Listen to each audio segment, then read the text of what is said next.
We're in a really exciting age, where as an architect, if you can imagine a new form, an engineer is likely to be able to make that work.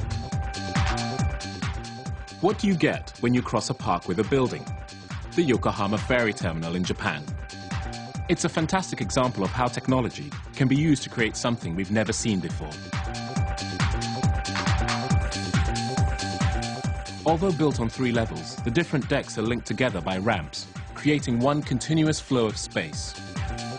It's an innovative and gorgeous building, which is open to the public and much more exciting than your average transport interchange.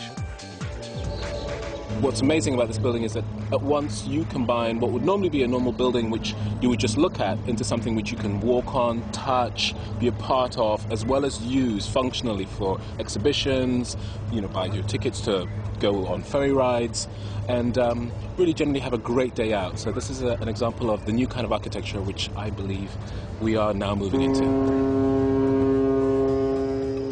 The architects are based in London. For them, how people use the building is more important than its shape. When I go to the building now and I see that there are people lying down all over the place and you hear people at lunchtime snoring. And I think this level of almost people making the building their own is finally a lot more interesting than how it looks like.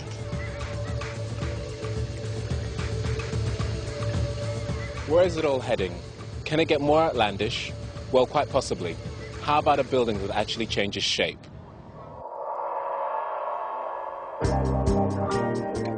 In the hills above LA, the designer Michael Janssen has built a house he can reconfigure in different shapes, depending on his mood. Called the M House, it's still at prototype stage. One day, it will be totally portable.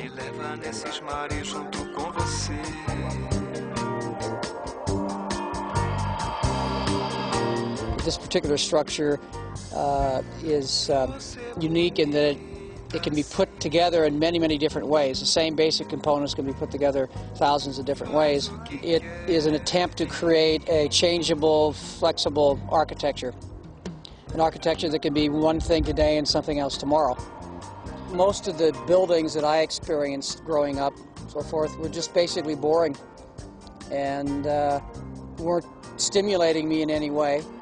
I'm a great believer in that our environments have a direct influence on the way we think.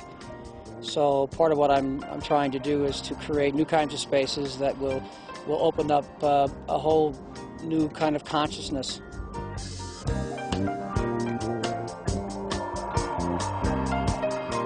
This is so far the only M house that's been built. I hope there will be more. Everyone seems to like it, but there's a big jump between liking it and writing a check for it. Buildings don't look like buildings anymore because they don't have to. The shape of things to come definitely isn't square.